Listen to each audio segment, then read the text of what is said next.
I think we should get started. So again, I want to say thank you all for joining for today's presentation. Our topic tonight is on cybersecurity and defending against identity theft. This has become one of the more popular topics of late. We actually covered this webinar about 2.5 years ago. It was very successful, well attended. And it was again asked by many of you that are on this call by submitting your suggestions on webinar topics. So we decided to repeat it, but we brought in a different speaker and we're very delighted in his presentation, and you're going to hear him a little bit in a minute. So very excited for the presentation. I've had a chance to preview it. It's a fantastic presentation. So first of all, let me do an introduction of myself. I'm Tom Mitchell. For some of you that have not met me, again, here I look forward to presenting this presentation to you. I have the honor of leading the OneAZ Wealth Management team of advisors located here at the OneAZ Credit Union. Our talented full-time professional staff of advisors are assisting clients and members all over the great state of Arizona. And I urge you all to reach out to any of our advisors for any suggestions and help and guidance. It's very important that you know that we like to do these types of educational topics. And again, it's through your suggestions that help us decide and add these topics. So we have a Social Security webinar coming up in the fall. We're going to do a Medicare one. We're going to do women in investing. And actually on August the 17th, if you want to make a note of this, August the 17th, we're going to be doing a webinar on understanding your rollover options and retirement income strategies. Many of us go through a change of careers or jobs, and you have 401k plans. You leave those behind, or you're lucky enough and you're coming up to the big retirement date, and now you're trying to decide what you should do with that nest egg that you've accumulated there in that 401k plan. What do you do? What are my rollover options? Well, this webinar is ideal for you to attend. We've presented it a couple times.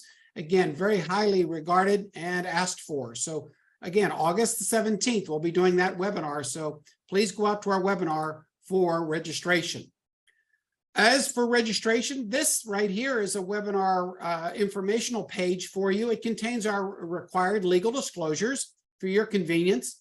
And I urge you to check out our OneAZwealth.com website for new and upcoming webinar events. For better audio, the webinar tonight is going to be in a listen-only mode. We will be fielding your questions at the end of the webinar. So please email any questions that you currently have from tonight. If you please email those out to oneazwealth@oneazcu.com. We have compiled over 20 questions that we've received for today's webinars, and we're going to try to answer as many as we can at the end of today's presentation. But if we don't get to yours, please, we will direct an answer to you personally and directly. So again, please email us if you have a question or a thought you'd like to share, or even, again, topics that you'd like to hear about in the future. And again, for more information about OneAZ Wealth, you can always check us out on that. If you notice, there's that QR code on the website that we had on that prior slide. Here we go. That QR code, you can just simply scan your mobile device, and that QR code will pop up our website, and you can actually check us out and see the great resources and information we have available. And while you're there, you also want to connect with us on our social media platforms. We have a Facebook, a LinkedIn, as well as a YouTube. So again, great resources. Please take advantage of those. So let's get started. Our OneAZ Wealth topic today is on this identity theft and cybersecurity. Well, Tim Sotelo is going to be on today. He's a presenter that I'm very excited. He did a fantastic job at our presentation earlier today. He's the Director of Sales Technology for Prudential's Advanced Planning Group. His focus is helping financial professionals utilize technology solutions to better serve clients and help grow their business, as well as social media platforms, cybersecurity, technology needs in the financial services industry. He has been with Prudential for, over 8 years. And prior to that, he was with John Hancock for 4 years. Tim's a graduate of Fairfield University in Fairfield, Connecticut. He holds a designation as a certified digital asset advisor and also has earned a certificate in digital media marketing from the New York University School of Continuing and Professional Studies. So if you don't catch Tim at work, you'll probably catch him on a golf course. And he plays quite a bit of golf down there in his hometown of Boca Raton, Florida. So I believe he's actually zooming in from Boca. Is that right, Tim? That's right. We're burning the midnight oil over here in Florida. Well, hey, I know it's a little later for you there, but trust me, you're probably having and enjoying cooler temperatures than we currently are right now in Phoenix. But it's good. But I really do appreciate you being with us. And again, I want to make a special thank you to Prudential for stepping up and making you available, because it's through partners like you that make great presentations that we can then share with our members and our clients. And we really do appreciate that. So without further ado, Tim, I'm going to turn it over to you. Yeah, thank you very much, Tom. And let me just give a little bit more context on the relationship with Prudential and sort of as part of my background and introduction.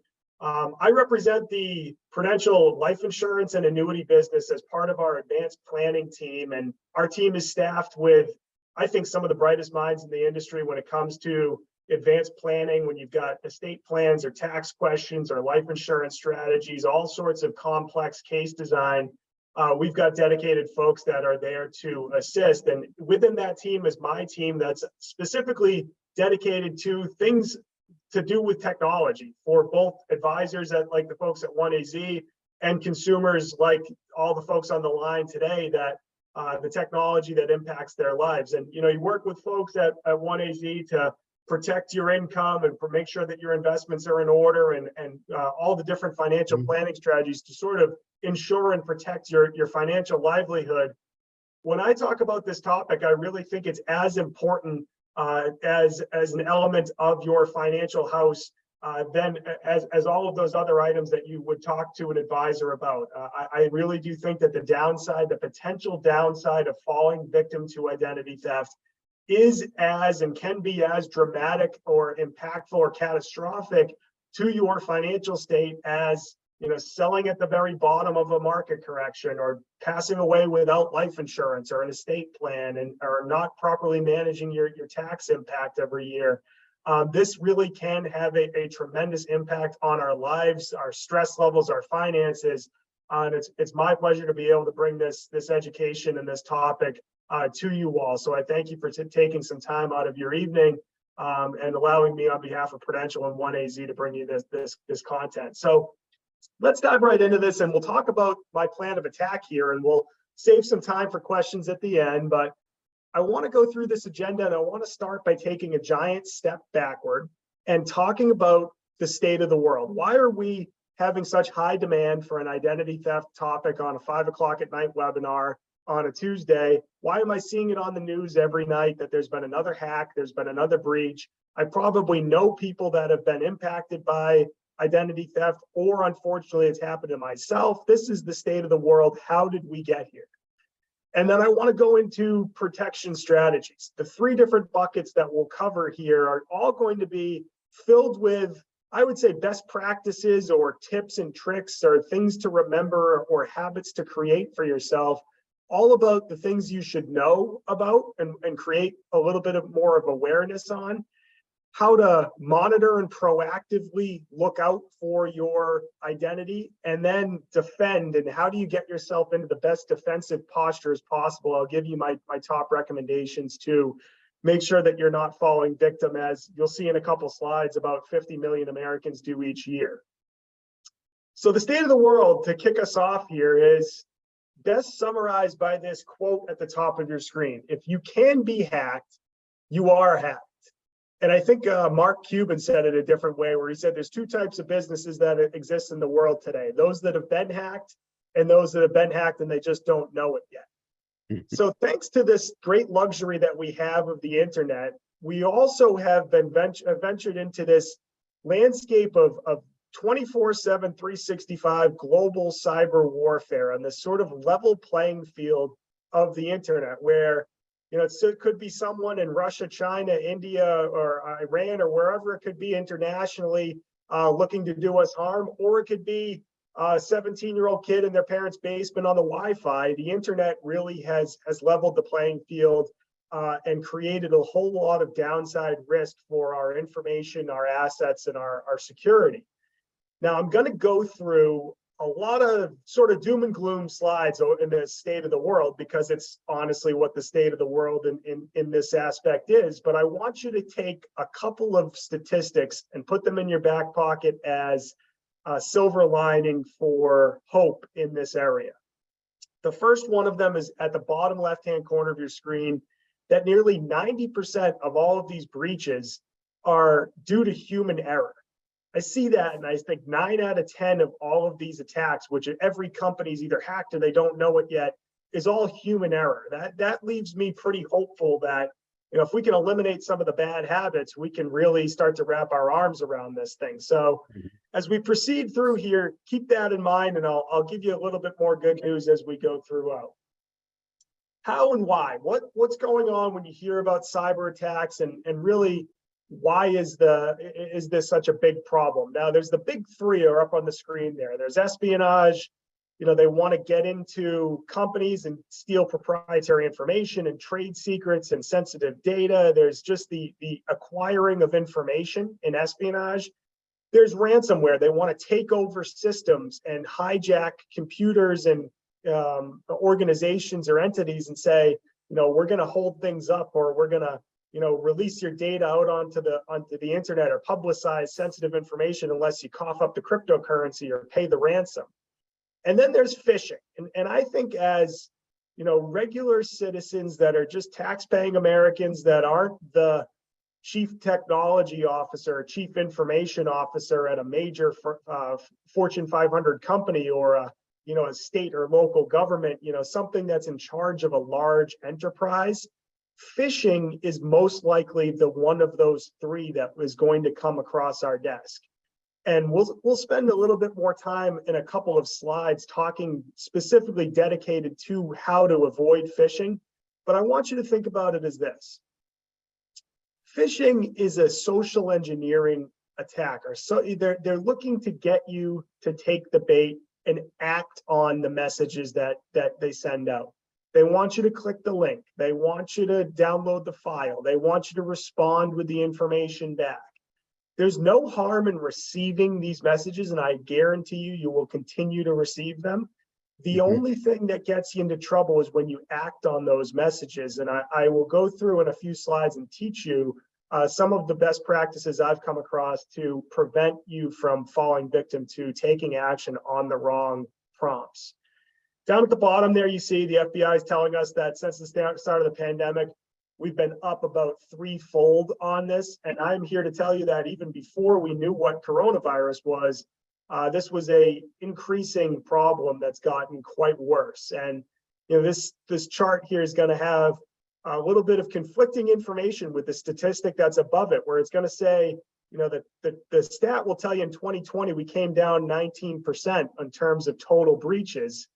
And you might start to think that looks like, this bell curve is going to come south, and that, we've peaked and we're kind of getting our arms around this thing.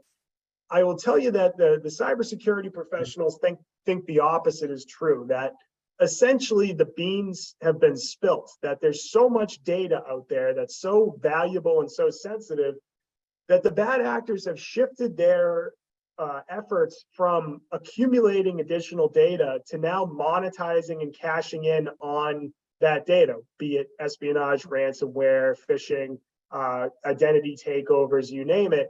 There's so much data out there that it's really now the target to cash in on or use for chaotic or disruptive purposes, versus a few years back when they were literally just trying to crack into some of these systems. And I will tell you now that I think the granddaddy of all of these hacks that really got the snowball rolling downhill is over on the left-hand side of your screen there, the Equifax data breach of 2017. This is, I think, the biggest of all of them that really got things rolling. This is 145 million Americans, names, address, date of birth, social security number, leaked out onto the dark web. The keys to the kingdom, basically everything you need to take someone's identity over, leaked out for, I think that's 85% of all US adults. I was given this presentation in February of 2020, right before COVID, and the US government that day went on record of formally accusing the Chinese military of being behind the Equifax data breach. We then had things like Capital One, 100 million records, SolarWinds, 18,000 government agencies being undetected for months on end. And the culmination of this all is at the bottom of your screen there. You've got a menu where a lot of folks are paying more for their morning cup of coffee than it would take to buy someone's social security number off of the dark web. Today's Amazon Prime Day. So you think about the dark web as almost like an Amazon.com of illicit goods, services, and data points and information, where you basically go online and either use cryptocurrency or some other means of transacting to purchase some of these information items online for some of the charges that you might see at the bottom of the screen there. So a big problem because the beans have been spilt, but what does this all really equate to for America and for our consumers? Here's the big numbers. Americans falling victim about 56 billion in 2020, and then we've got 49 million consumers falling victim. You go back a couple slides, the FBI is telling us that that's growing even since 2020. So 49 million consumers, 56 billion in total theft. Just think for a second as we're on with investment advisors and we're thinking about our assets and our money. If that were a company that was publicly traded or a household brand name that had 49 million customers every year and they generated 56 billion in revenue, that's something in the Fortune 100 on scale with the size of something like a Prudential Financial that I work for. I'm sure your advisors would have you invested in that company if they were not operating sort of leeching off of the economy in this seedy underbelly of the internet of fraud and theft. So really a huge problem that we've got on our hands now. But here comes your silver lining number two. That pie chart down there says that of that 56 bill, if we looked at that, 77% of that, they say, can be attributed to volunteered information. So we're literally handing quick wins over to criminals through things like robocalls and social media and phishing scams. And then there's that human error that we looked at before with the breaches. I'm seeing that and I'm saying, wow, this is a huge problem, but also, wow, there's a lot we can do about it. So think about that as we wrap up this beginning session with a slide that looks at the lifetime of fraud. And I always use this example of my father, who's a master electrician in the Boston area where I'm from originally, before I was lucky enough to move down to Boca Raton, Florida. He always says that water seeks the path of least resistance. As an electrician, water is his natural enemy. It gets into anything and shorts things out and causes problems. It's a pretty big no-brainer there that they would be natural enemies. But he always says water seeks the path of least resistance. It will get into whatever it can get into. And I want you to remember that when you leave this call, that we in this state of affairs right now can't allow to have a path of least resistance in our livelihood and our identity. So all of our different elements of our identity really need to be looked out for and cared for and looked after, or else that water is going to get in and short something out. So when you think about this, think about, it's not just your credit cards, it's also your social security account, your IRS account, your email addresses and your social media accounts, and all of your different elements of your identity can potentially be that fail point that leads to havoc. So enough of the sort of doom and gloom, but the reality that we're working with right now. Let's start solving for this problem. So the first category here is going to be things that I would like you to know about, or at least raise your awareness of. And then we'll get into proactive protection and how to get yourself in the best defensive posture as possible. Mm-hmm. Now, how to know what the first thing to know is that the vulnerabilities exist across the spectrum. I think we just started off talking about, data breaches and hacks and millions of data points and social security numbers on the dark web.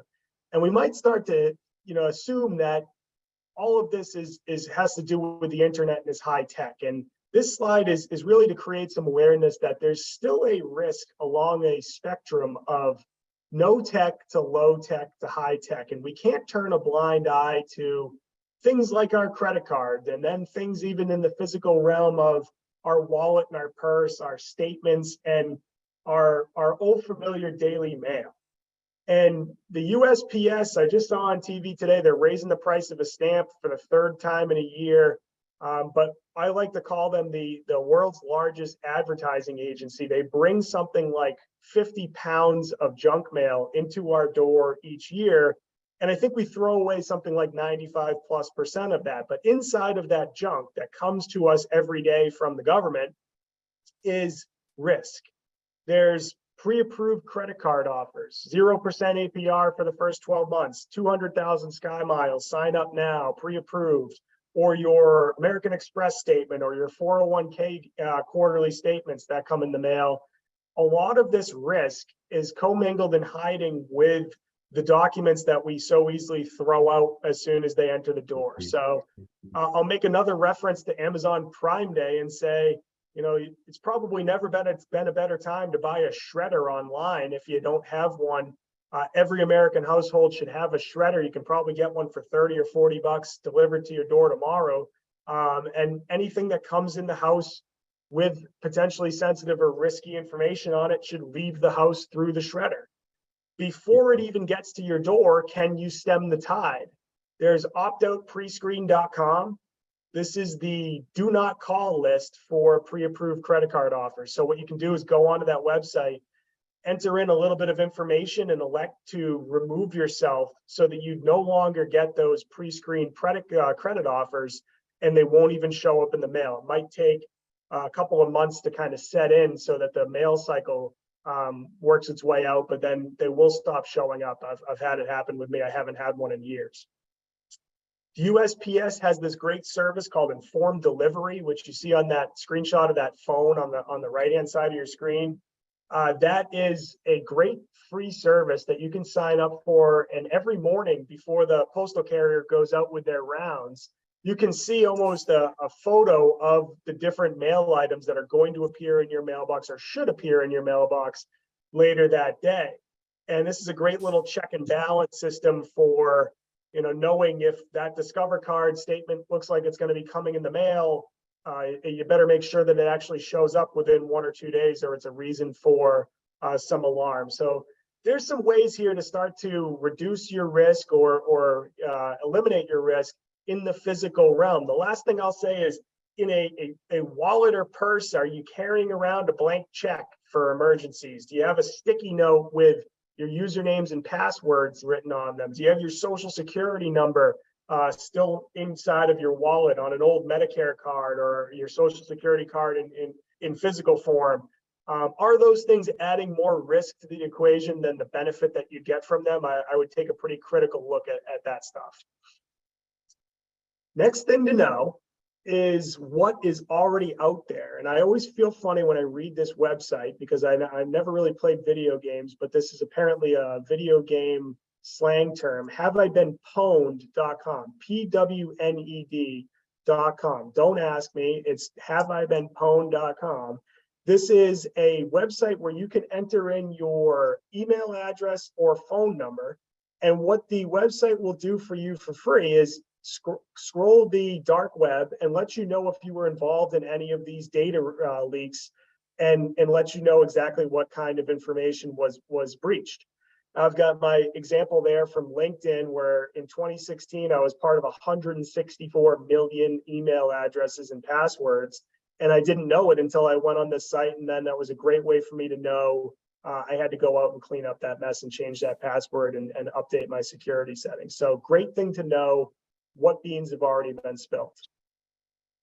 Now, I mentioned phishing, and I want you to know that phishing has evolved from both phishing via email into smishing, SMS text message versions of phishing attacks, both of which are sent out in mass. They're sent out to hundreds of thousands, if not millions of recipients at a time.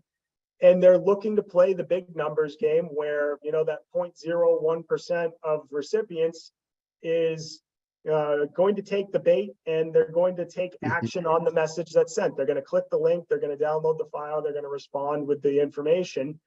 And what we have to do is think before we act on these messages and pass these messages through a vetting process to see if they are legit or potentially troublesome. The first thing I look at is the email address a whole long convoluted string of numbers and letters, or is it timsantolo@prudential.com? Is the logo a whole couple of years outdated, or is it a little grainy? Does it look like somebody cut and pasted off of Google Images into an email? Is the message generically addressed? Dear sir or madam, dear account holder, dear valued client, dear customer. Is the grammar, spelling, and punctuation something that you would expect from the marketing and compliance and controls and proofreading departments of a Fortune 500 company that has English as their dominant language? Or maybe it was something that came from overseas that was popped into a translator online. The text message versions of these, the latest and greatest scam there is that they're impersonating the shipping or tracking notifications for online purchases.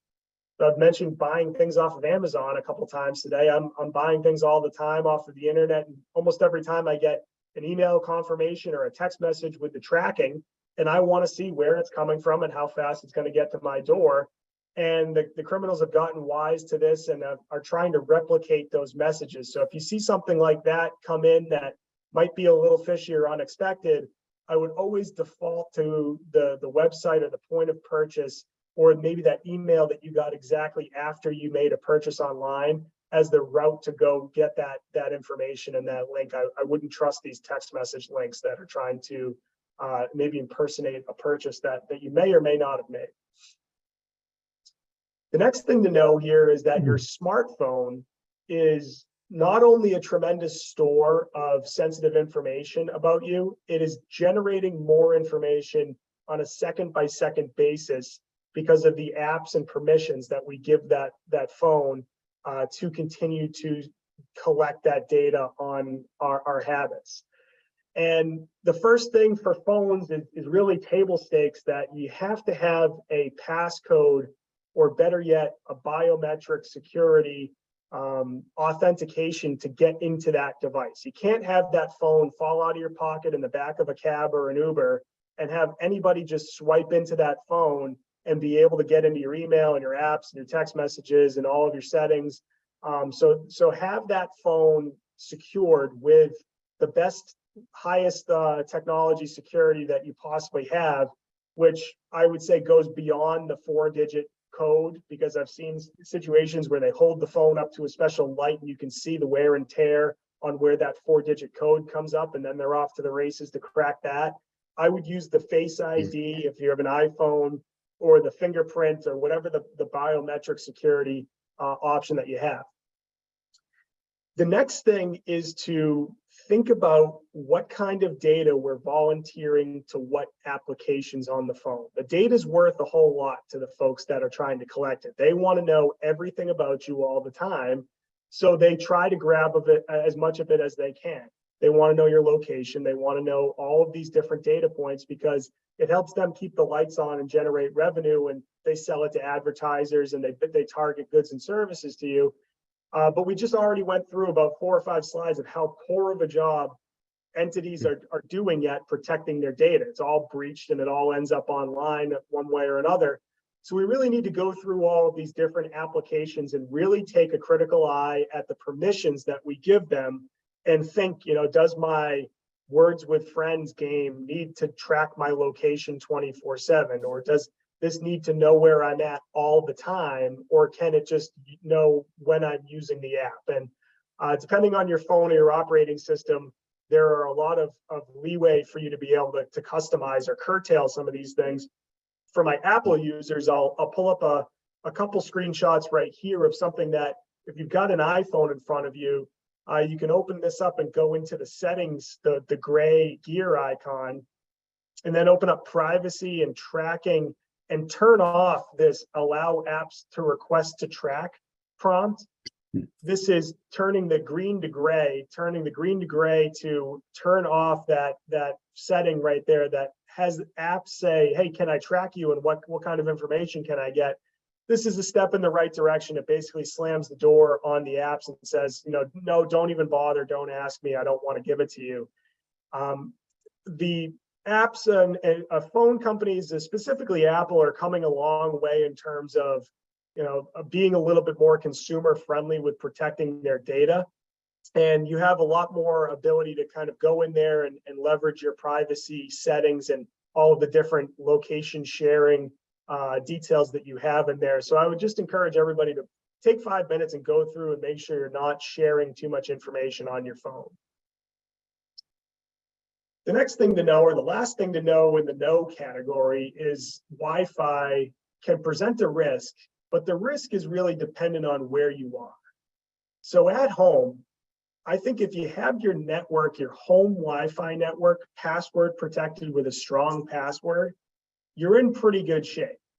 Better yet, if you leverage the options for additional security settings on top of that Wi-Fi network, things like, if you're a Verizon customer or an AT&T or whoever your internet provider is, a lot of times they have additional security settings that you can turn on the websites or on your router program, whatever it may be.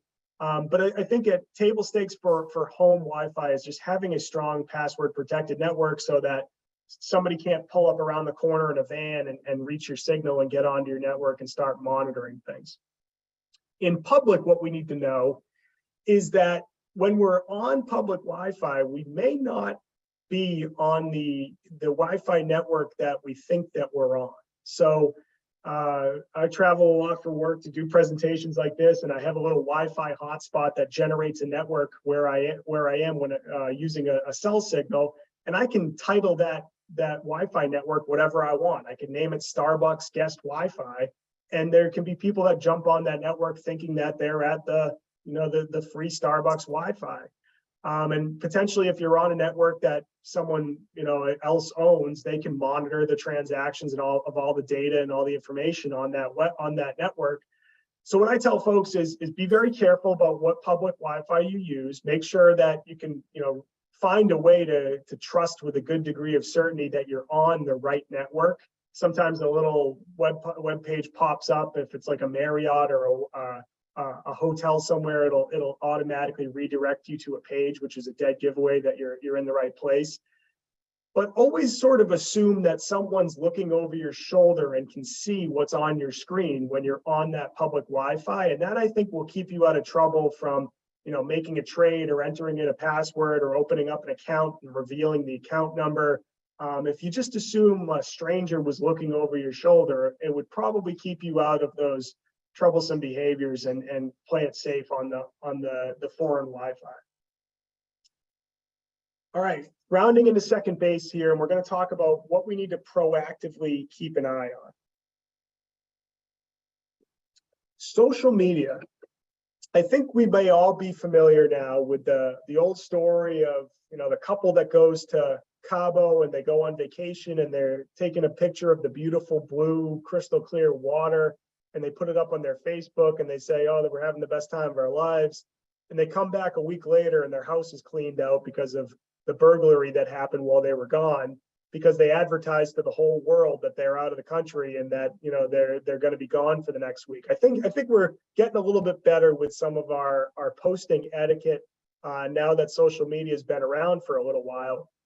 But I'm willing to bet that we could go through some of your Facebook or LinkedIn or Instagram, whatever it may be, profiles, and come up with very similarly risky, sensitive information in some of your posts. Here I'm talking about license plate numbers, kids' names, birthdays, pets' names, graduation dates, alma maters, mascots, hometowns, all of these different things that we have easily hidden in the details of some of our pictures or our posts or our profiles, that you better believe folks are out there mining for opportunities to take over your identity or use those sensitive details against you. A lot of times these things are components of our password, or better yet, they're the "I forgot my password" prompts that we have to use to reset those 3 or 4 questions to reset the password. And if you've got those, you've basically got the password. So I would, before you post, pass that through a filter of, can any of this hurt me? Or is there anything in my past post that maybe is unnecessary detail that I don't need to share? Or maybe does this has to be shared with the entire billion people on Facebook, or can I reduce that down to, maybe my friends or my friends and my friends in my local area, something like that, to help reduce risk. The next thing we're monitoring is credit cards, and this is one of the last items of good news, I think, for this deck that I can give you, is that credit card fraud is actually on the decline, thanks to the annoying little chip that's in the card now that you never know if you got to swipe it or put the chip in or tap it, or how long you got to hold it there for. But what that's doing is encrypting your transaction each time you use your card, as opposed to the old school way of taking the entire card number across the magnetic strip and sending that over the phone wire to make that transaction. So there's the good news. The bad news is that credit card fraud is still tremendous, and it's even worse in situations where we're physically parting with the card. So when you're at a gas station, or you're at a fast food drive-through window, or you're at a bar or a restaurant, and you're handing your card over to somebody, just about everybody in America is walking around now with a high-definition smartphone camera in their pocket or in their hand at all times that can easily take a picture of your back and front of your card, and then they've got basically got your credit card on your behalf. So keep an eye out and monitor when you're physically parting with the card itself, but also make an effort to monitor the applications and resources like the website and the mobile app for the credit cards. And this goes as far as bank accounts, investment accounts. We've got the ability now to look at things in real time, as opposed to waiting for the end of the month when the statement, rings up and they send me that in the mail and they show me what my balance is. You can look at this in real time as the transactions happen, but you can also set alerts and different triggers to notify you when certain activities happen. The best feature on these apps and these websites is that you can actually go on in the palm of your hand and lock and unlock your credit card when it's not being used. And I actually do this. I have cards where, before I take it out of my wallet and hand it to somebody, I open up the phone app, takes 2 seconds, and I hit the unlock button. Then that card's able to be used. And then as soon as they give it back to me, I lock the card, and I know nobody can use it outside of that 30 seconds that it was out of my wallet. So similar to freezing your credit that we'll talk about in just a few slides, but I think there's a lot of great features out there to keep an eye on our credit cards for us. Almost a no-brainer here to monitor your credit report, but the big question is, how do I do that? Annualcreditreport.com is the one free creditreport.com. There's that, there's Credit Karma, there's all sorts of maybe imposter sites out there that will give you your credit report, but you got to put a credit card down, and then they try to sell you stuff, and then they'll send you emails forever and ever. This website here, annualcreditreport.com, is the one authorized by federal law that will give you access to your credit report for free. Keep an eye on that periodically. Checking your own credit will not hurt your credit. Only when you're signing an application or entering your social security number will that be a quote unquote hard pull, which will ding your credit. Keep an eye on your report. If anything looks like it's suspect or potentially fraudulent, always dispute those or file a fraud claim with the credit bureaus. It's always on the burden of proof of those debts is on the lender or the credit bureau. So challenge early and often and make sure that anything that's suspicious gets reported. A newer addition to this presentation here over the last few years is the peer-to-peer payments, things like Venmo, Zelle, Cash App, Apple Pay, these applications that help us move money pretty quickly. And because they're all about moving money as fast as and easy as possible, you can imagine how that could be used against you if these things fell into the wrong hands. So I'll use Venmo as an example. If I tried to send Tom some money and I spelt his last name with one L instead of two, or I spelt it incorrectly, that money's gone. I'm not going to get it back. So that's one of the first things we should know. The second thing is these apps are directly tied into our bank accounts, most checking accounts, because they're moving cash without a fee. And anything connected to a debit or a savings account with our cash, we want to make sure is as safe as possible. So we want to make sure those apps have a strong password with multi-factor authentication turned on, and that we're closing the apps and signing out of them, and we're not, using those on a device that doesn't have password protection, like a Face ID or a fingerprint scan to get into the phone itself. So be careful when you're using these things. I think they're a great convenience to move money quickly, but they can also be pretty devastating if they fall into the wrong hands. QR codes, the last thing in my monitor section, and this is a newer addition here. QR codes, we had a couple, Tom put a couple up on the screen beforehand to get to the OneAZ website, but these are really something that came onto the scene over the last few years with COVID, with touch-free and the ability to kind of stay safe by scanning the menu at the restaurant instead of having it being handed directly to you. And really what they are is clicking a link. It's the act of clicking a link. There's just the intermediary there of using your camera on your phone. And just like anything that's new or sort of innovative, there's folks that are looking to exploit it. And I can tell you down here in Miami, what they're doing is the parking meters have a QR code that you can go to the website and pay for parking. And people are putting QR code stickers over the parking meter to take your credit card information on a fraudulent website. You get your credit card stolen and you walk back to your car and you get a ticket because you never paid for parking. So that's the kind of stuff that's going on with these, where you really need to be careful of what kind of QR code you're scanning. If it's Tom putting it up on the screen in a trustworthy environment, most likely fine. If it's the menu at the Capitol Grill, most likely fine. But if it's on a sticker on a stop sign at a red light or on a billboard or, out in the wild and sort of a strange environment, I would be a little leery of just clicking on foreign or random QR codes or scanning them. I think they can lead to trouble. All right, final section here. We're about to come across the most important slide in this entire presentation. That would be your passwords. Your most important part of your defensive strategy is your password etiquette. And it is no surprise that with 56 billion, 49 million falling victim every year to identity theft, that 23 million Americans use 12345 as their password. That is the state of our password etiquette. So here are my three elements of a good password etiquette. The first one is secrecy. Keep it secret. Don't expose it. Don't put it in a sticky note and tape it to the side of your computer. Don't put it on the fridge. Don't text it to somebody. Don't tell anybody. Keep it secret. Don't expose it. Second is complexity. This is very important. This is all about having enough upper and lowercase letters, numbers, special characters, symbols in the password so that a hacking algorithm could not crack that password for hundreds, if not thousands of years. That example that I've got there at the bottom of the screen, Jellyfish 10, that would take an algorithm 150 years to crack that password, and I won't be around when that one gets cracked. So I'm feeling pretty good about the strength of that password.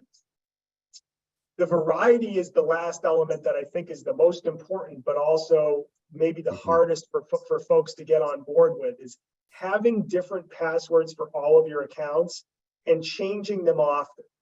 Because if one of these gets leaked out onto the dark web and that's the same password you use for 10 of your accounts, all of a sudden all 10 of those accounts are compromised. So we have to have different passwords, but how do we keep them all organized? And that's where I think you can use one of these things like a password manager, 1Password Keeper. Apple has a great way of solving for this through their settings in Safari, the browser, which I love. I use that.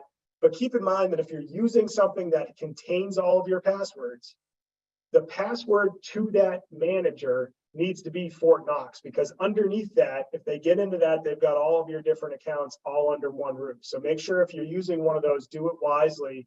But I think they're a tremendous new innovation in terms of protecting our passwords and storing them. Second most important here is your backup plan for your password is your multi-factor authentication. That is the getting up off the couch to go find my phone for the code that they texted me so I can enter it in within 30 seconds before it changes to access my account. That's the two-factor authentication.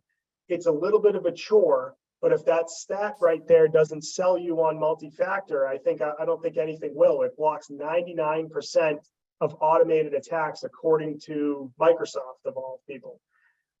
This is a great backup plan for your password. The problem is it's not always turned on as a default setting. You almost have to go out, log into your accounts, go to privacy, go to settings, go to preferences. It's probably different for every account, and hunt for the toggle to turn on multi-factor authentication.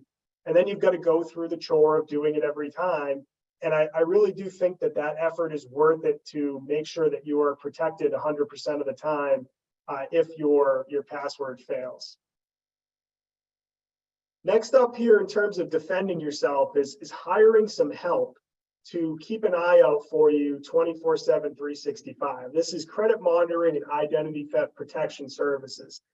Experian, LifeLock, Capital One's got a product. I think Tom was telling me that some of the savings members actually have access to a benefit through OneAZ that we can elaborate on in the Q&A, which is a fantastic benefit that I don't see very often. Take full advantage of that. But really, a lot of these services do a similar function. They carry access to databases of sensitive information on the dark web, and they notify you if something ends up there that matches your profile. They also monitor your credit report and other elements of your identity, and then they get in touch with you. And some of them provide insurance to help you get out of trouble if you do have a costly problem. I was in New York City in LaGuardia Airport, and I signed up for Clear. If you've been to the airport lately, there's this new TSA pre-check called Clear. And I put my fingerprints into the Clear system to sign up for the first time. And in 30 seconds, LifeLock called me up when I was a customer, and they said, "Mr. Santolo, something's going on with your identity in New York City. Can you confirm or deny?" And I was actually verifying my identity into a new software, and they knew it right away, and they got in touch with me, and that sold me for years with them as a customer.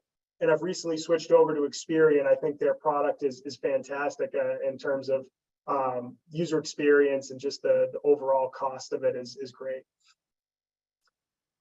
Now, the next thing in terms of defense is our government accounts. And this might be a little surprising to some folks, but old Uncle Sam has his hands full with trying to get out of a problem where we have 150+ million social security numbers floating around in the dark web. And they're a little behind the 8 ball. They don't really have a good solution for protecting your social security and your tax accounts. The recommendation from Uncle Sam himself is you guys need to go out and keep an eye on this for us. They basically have told us that we have to create online accounts at the Social Security Administration and the IRS websites. Go on there, check that all the information is up to par. If everything is accurate, set up any alerts and notifications that you possibly can, and then secure it with a safe, secure, complex, variable password, and check it regularly. That's literally the best solution that we have in 2023 America at this state of affairs, where all of this information is floating around online and we don't really have a good solution for it. So you really have to be proactive to kind of keep an eye out for the government on these ones. Now, finally here is what I think is maybe one of the best things that you can do to protect yourself, and that's freezing your credit. And freezing your credit used to be one of these things that you'd have to pay for at the credit bureaus, but is now a free service. And there's a couple nuances or details that we'll go over on this, but essentially what you've got to do is go to TransUnion, Experian, and Equifax all separately, all online in different instances at each one of the credit bureaus, because they're all individual entities, and look up or create a username and password and look up freezing your credit. A quick Google search for Experian credit freeze or TransUnion credit freeze will pull the link directly up, but you've got to do it at each one of the bureaus.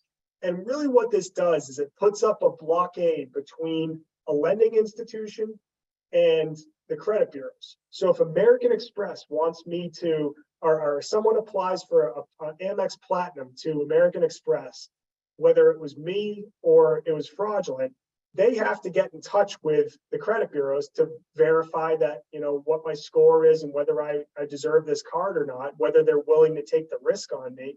And if my credit's frozen, the credit bureaus will not transact that data over to the lending institution, American Express in this instance. So your credit cards will still work, your score will still go up and down, you still have to pay off the loans. But what happens when the credit's frozen is that no new lines of credit can be initiated on your behalf without you going in there and lifting that freeze. So what I do, and I'll recommend as a best practice if it's right for you, is I keep all of my credit frozen at all three bureaus. And whenever I have to go apply for a card or a refi or whatever it is, I go into each one of the bureaus and I temporarily lift the freeze. They make it very easy on the website for you to do it for a predetermined amount of time. So for 48 hours, I lift the freeze at all three bureaus. I wait an hour or so for it to kind of set in. I make my application and then I forget about it. And then in a day or two, it automatically all freezes back. And I've reduced my window of exposure for someone to open up credit under my name down to a sliver of what it would normally be if it was just unfrozen all the time. So this is a fantastic thing. If you can get comfortable with going in and freezing and unfreezing, websites are different for each one of the bureaus. I think Experian's the best, TransUnion's a little bit worse, and Equifax is a house of horrors. They're still kind of recovering from that 2017 breach and getting their house in order. So wrapping this thing up with leaving this call and saying, man, I thought that guy from Prudential was sharp, but he said so much so fast, I don't know what to do. How do I give you an actionable plan to go out and actually make sure that you're protecting yourself? So here is what I would tell you to leave this call and think about doing. Making 6 accounts, if you don't already have them, and we've just been through them in the last 3 minutes here. The first one is credit monitoring ID theft protection services. LifeLock, Experian, the one that you can get from OneAZ, any of these different services are going to be enough to kind of keep you monitored and protected. The second two are going to, so 2 and 3 are going to be the government accounts, keeping an eye out for Uncle Sam because he can't do it for us, IRS and Social Security. The last 3 are the credit bureaus, freezing your credit if it's right for you, keep it frozen, thaw it out, and put it back in the freezer. Using these 6 accounts, in addition to using safe, complex, variable passwords, multi-factor authentication, protecting against sharing information, volunteering sensitive details on things like phishing attacks and social media, and avoiding quick wins whenever we can avoid them for thieves. I think this is the best possible solution we can have for this huge problem in America right now. So I will thank you very much on behalf of Prudential, on behalf of OneAZ. I'm very happy to be here and for you to take the time out of your Tuesday evening for me. And I will quickly flash the disclosure slide here and open up for questions. I'm sure there's some on the line, Tom, if we have some time left. Yes, we do. We do have a few minutes left. Wow, what a great presentation, Tim. Fantastic. I'll tell you, there were so many good questions that came in earlier, and we have some of them listed right here. Why don't we I'm going to dive right into some of these. So let's get started. Now here's the first question. If my spouse and I have both frozen our credit due to a previous stolen data, is there anything else we should do? Now, I would tell you that if your credit's frozen, I think you're in very good shape. But if you want to sleep a little bit better at night, there's the potential for you to contact one of the credit bureaus and place a fraud alert on your credit. And in an instance of fraud, the credit bureaus are legally obligated to work with each other. If you're just trying to freeze your credit and unfreeze it, you have to do it at one at a time in each 3. But if you call Experian and say, hey, I'm worried about fraud on my account, they'll place an alert on your account, which means no new line of credit can be initiated, frozen or unfrozen, however, complex you want to get, without them contacting you and verifying your identity beforehand, in addition to everything they already do. And I think that stays on there for 1 or 2 years. And, some people just constantly call up every year and say, I'm worried about fraud, place a fraud alert on my account. That's an additional step. But I'll tell you honestly, I think the freezing is probably the best thing you can do. That and a credit monitoring service or ID monitoring service as well is probably, you're in good shape. Sure, absolutely. Well, that's the next question is, does OneAZ offer their members any identity theft protection plans at no or at discount cost? Well, the answer is yes. OneAZ does offer a credit and a dark web monitoring, as well as identity theft services as part of their benefit checking program. So if any of you are not using the benefits checking program, I urge you to consider that. Go into one of the local branches, talk to one of the bankers and to discuss it, see if it works for you, see if it makes sense for you. But it is a very nice value add benefit that OneAZ does provide. Now, that's not to say that's the only thing you should do either. Just like you just said, Tim, there's some great credit monitoring services, and it's so critically important that you be doing something here. I always use the expression belt and suspenders will always keep the pants up, right? So it's kind of like that. So it's not harmful to have more than one credit monitoring service. If you feel that, do it. It's important for protection and for monitoring of that. Okay, another question is there going to be any replay or access to this on past webinars? The answer is yes to that, and I should have addressed that at the beginning. We actually will, and we do have recorded presentations of our prior webinars on our website. You just need to go to oneazwealth.com and then go to the tab where it says resources. Under resources, you'll see another drop down that will say past webinar presentations. Click on that and you will actually see our prior presentations in the recordings that you can watch and listen to, as well as download some of those handouts. So tonight's presentation, we have recorded it. We're going to go through a process of reviewing it, and then we will be posting it on our website in about 5 to 7 days out. So be on the lookout for that if you need it. All right, here's another question. What's the best identity theft protection for everyday banking and online shopping? Well, I turned to our friends at the OneAZ security team, and they kind of recommend much what Tim just said, and that is unique passcodes is critically important. Now, that means change your passwords, have different passcodes if you're dealing with different financial institutions. Sometimes many of us will actually use the same password across many different financial institutions or financial entities. So it's critically important to have different passcodes for different institutions. He also mentioned that multi-factor authentication. Wow, I know that can be a pain and it can be cumbersome at times, trying to find that extra special code because they have to text it to you or email it to you. But trust me, it is an extra level of security you definitely want to do. And the last thing they called out again is please don't share your passcodes. I mean, this happens so many times. You give it to a son or a daughter or a relative or even a friend because they just need it. No, they don't need it. This is critically important for your protection. You don't know what will happen. And when you share it, it's how you share it. If you share it through a text message, it basically is now on their phone, and their phone now becomes a resource for more identity theft activity. And you don't know who could be attacking them or their email or their text phone. So it's so critically important. Don't share emails. That's what I got to say. All right, next question. Let's see. Well, I'll answer this one too. How can we be sure that online banking and bill pay is secure? Well, Tim touched on it briefly, but I'll call this out. Always look on your web browser. Look for that HTTP and then S. Make sure before the website, it actually says HTTPS. The S actually stands for secure.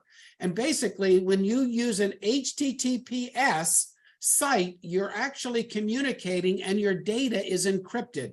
So that's critically important. Recognize that.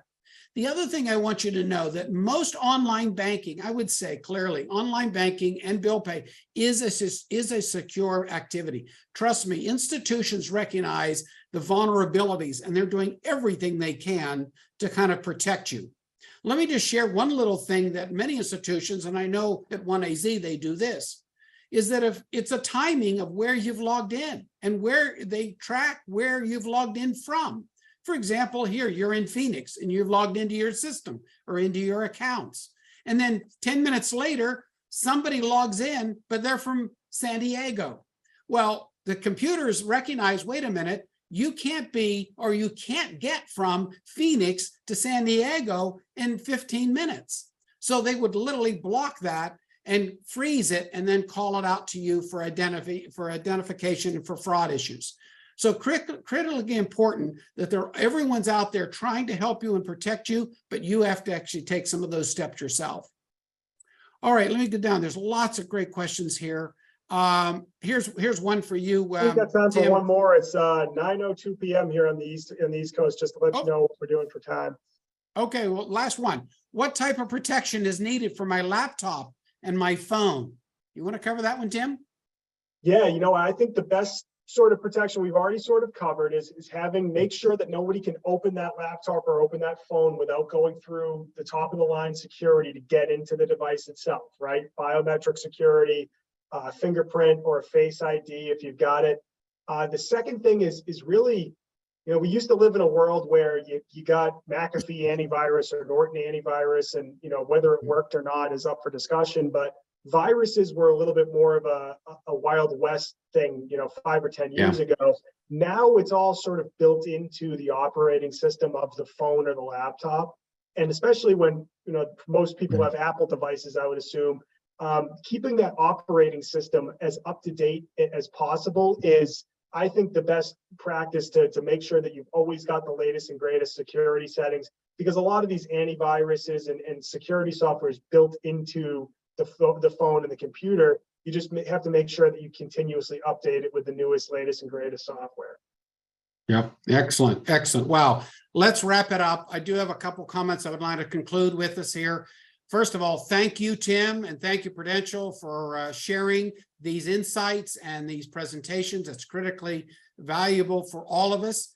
This presentation will be, it is being recorded and will be saved on our website for further access for you. So please be aware of that and then check into our website. In about a week or so, it should be out there. Hopefully it will be posted.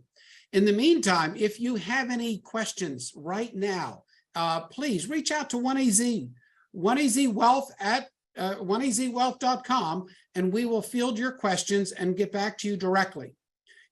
All of us here at OneAZ Wealth welcome your feedback as well on comments. We do these presentations for you. So it's your feedback, it's your insights, and it's your sharing of topics that you want to hear about will help bring to the table. We're excited for that. We feel an educated member is the best member. So please reach out and share what you think you'd like to hear about and questions that you have.